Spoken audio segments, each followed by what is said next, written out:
అందరికీ నమస్తే. నేను దొడ్డి చంద్రం, కడవెండి గ్రామం. ఈరోజు తెలంగాణ రైతాంగ సాయుధ పోరాట తొలి అమరటువంటి శ్రీ దొడ్డి కొమరయ్య గారి 99వ జయంతి ఉత్సవాలు రవీంద్ర భారతిలో అధికారికంగా మరియు కుర్మ సంఘం ఆధ్వర్యంలో జరగడం గర్వకారణంగా ఉంది. ఈ సభకు వచ్చిన బీర్ లైలన్న కావచ్చు, సభ మీద ఉన్న వేదిక మీద ఉన్న పెద్దలు, వేదిక కింద ఉన్న కుల బాంధవులకు, ఇతర సంఘాలకు ప్రతి ఒక్కరికి పేరు పేరున శరణార్థులు తెలియజేస్తున్నా. ఈరోజు దొడ్డి కొమరయ్య జయంతి జరుపుకుంటామంటే రాతగాయ బాతగా అయినట్టు ఉండొద్దు. ఆయన ఎందుకోసం పోరాటం చేసిండు, ఎవరి కోసం పోరాటం చేసిండు, ఆ పోరాటాన్ని ఇప్పుడు జరుగుతున్న సమాజంలో ఏదైతే అణచివేతకు గురవుతున్నామో, ఏదైతే అన్యాయం జరుగుతుందో ఆ అన్యాయాన్ని పోరాడడానికి ఆయన ఒక స్ఫూర్తిని తీసుకొని ముందుకెళ్ళాలి. ఏదైతే కేసీఆర్ గారు అధికారికంగా జయంతి వర్ధంతులు జరిపించారో దాని ఆనవాయితీ కొనసాగిస్తున్న తెలంగాణ ప్రభుత్వానికి మరొకసారి శరణార్థులు తెలియజేస్తున్నా. ముఖ్యంగా ఇక్కడ ఒక చిన్న విషయం చెప్పాలి. ఏదైతే ఈ దొడ్డి కొమరయ్య ఉత్సవ కమిటీ చేస్తుర్రో 2 ఏళ్ళ నుంచి జరుపుతుర్రు. ఈ 2 ఏళ్ళ నుంచి జరుపుతుర్రు. ఇవాళ అక్కడ ఫోటోలు ఉన్న వాళ్ళు ఒక్కళ్ళన్నా వచ్చారు అని ఒక్కసారి యాద్ చేసుకోవాలి. అంటే దొడ్డి కొమరయ్య అంటే చిన్న చూప, అంటే బహుజనుడే కావచ్చు, ఆయన బహుజనుడే కావచ్చు, బీసీ బిడ్డ కావచ్చు, కుర్మ బిడ్డ కావచ్చు. అంటే బహుజన బిడ్డకు కుర్మ బిడ్డకు గింత అన్యాయంగా గింత పెద్ద సభ జరిగినప్పుడు ఒక మంత్రి లేకపోతే అంటే సిగ్గుచాటని అర్థం చేసుకోవాలి. అవునా కదా, ఒకసారి యాద్ చేసుకోవాలి కదా.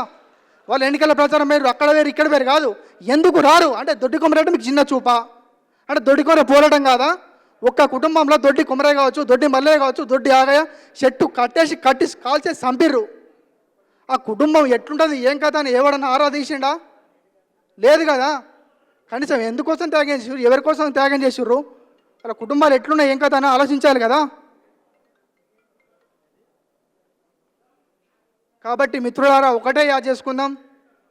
ఉత్సవ కమిటీ దొడ్డి కొమరయ్య జయంతి ఉత్సవాలు జరుపుతుర్రు, సంతోషమే. కాకపోతే ఈ జయంతి ఉత్సవాల కమిటీ చేసినప్పుడల్లా ప్రతిసారి ఏదో ఒక లొల్లి. ఈసారి కమిటీ చేసిర్రు, కనీసం మాకు సమాచారం ఇవ్వలేదు, ఏం చేయలేదు.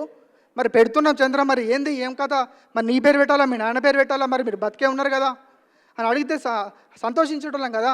బతుకున్నాకనే పాతి పెడితే ఎట్లా? ఒకసారి ఆలోచన చేయాలని మనస్ఫూర్తి కోరుతున్నా. అదేవిధంగా శత జయంతి ఉత్సవాలు వస్తున్నాయి. డెఫినెట్గా శత జయంతి ఉత్సవాల సందర్భంగా ఖచ్చితంగా ఏదైతే ప్రజా యుద్ధాన్ని ఒక గద్దరు ఎట్లా జరుపుతున్నారో, వీరనారి చాకల ఐలమ్మది ఎట్లా జరుగుతున్నారో, వారి ఆధ్వర్యంలో, వారి వారసుల ఆధ్వర్యంలో ఎట్లా జరుగుతున్నాయో వచ్చే శత జయంతి ఉత్సవాలు కూడా వారి వారసుల ఆధ్వర్యంలో జరగాలని మనస్ఫూర్తిగా ప్రభుత్వాన్ని మనస్ఫూర్తిగా కోరుకుంటున్నాను నేను. ఇది డిమాండ్ కూడా కాదు, మా యొక్క ఆవేదన తోటి మేము మాట్లాడగలుగుతున్నాం. వీళ్ళ కడవ నుంచి మేము రైలు ఎక్కి ఇంత దూరం వచ్చినామంటే వీళ్ళందరూ వచ్చరొచ్చు, సార్లు, పెద్ద సార్లు, మంత్రులు, ముఖ్యమంత్రులు, డిప్యూటీ సీఎంలు వత్తరొచ్చు, మా బాధను చెప్పుకుందాం, ఏం కథ అని అనుకుందాం. ఇక్కడ చూస్తానికి ఎవరు లేరు. అంటే వేరే అమరుల జయంతి ఉత్సవాలకు వేరే వాళ్ళకైతే మనం మంత్రులు, ఉప ముఖ్యమంత్రులు పోతారు, స్పీచ్లు దంచి కొడతారు. ఇవాళ మాత్రం దొడ్డి కొమరయ్య అంటే మాత్రం మీరు ఇంత దారుణంగా అధ్వానంగా చూస్తే మాత్రం ఇంతకంతే హీన స్థితి ఇంకేం లేదు. మళ్ళీ ఏమనంటే బీసీ సంక్షేమం, బీసీల కోసం పాటుపడుతున్నాం, బీసీల కోసం మేము అది చేస్తున్నాం, ఇది చేస్తున్నాం అంటారు. అరే బీసీల కోసం దచ్చిర్రు నాయన, భోజుల కోసం దొడ్డి కొమరయ్య దచ్చిండు, వాళ్ళ కుటుంబంలో 3 దచ్చిర్రు. మరి 3 దచ్చినప్పుడు వాళ్ళు సచ్చిర్రా బతుకురా ఒకసారి తెలుసుకోర్రా భయ్ అని మనస్ఫూర్తి కోరుకుంటున్నా. ఏదైనా తప్పుగా మాట్లాడితే మాత్రం క్షమించరు. మీరు మాట్లాడమన్నారు వాటికే మాట్లాడినా, నాకు మాట్లాడడం లేదు, మీరు మాట్లాడమన్నారు వాటికి మాట్లాడుతున్నా. ఏదైనా తప్పు మాట్లాడితే మాత్రం క్షమించర్రి. ఇంకో విషయం, ఇప్పటికైనా మా కుటుంబాన్ని గుర్తించి క్యామలేష్ అన్న గారు, మా పరిస్థితి ఎట్టున్నది దుర్పరిస్థితి. మా నాయనకు షెట్టిమించలు కింద పడి నడుమిరిగితే అప్పటి నుంచి గోస వ్యవహారం, ఇంటికాడ మొత్తం పరిస్థితి అనేది తారుమారు. మరి అన్న ఎట్లా గుర్తించిండో ఏం కాతో తెలియదు. అప్పుడు ఒకసారి ఇబ్రాహీంపట్నం నుంచి వాళ్ళ బృందంతో వచ్చిర్రు, మా ఇల్లును చూసిర్రు, మా పరిస్థితి తెలుసుకుర్రు. ఇప్పటికైనా క్యామలేషన్ ఆధ్వర్యంలో వారి తోచినంత ఆర్థిక సాయం చేసిర్రు, సంఘం తరఫు నుంచి కూడా చేస్తుర్రు.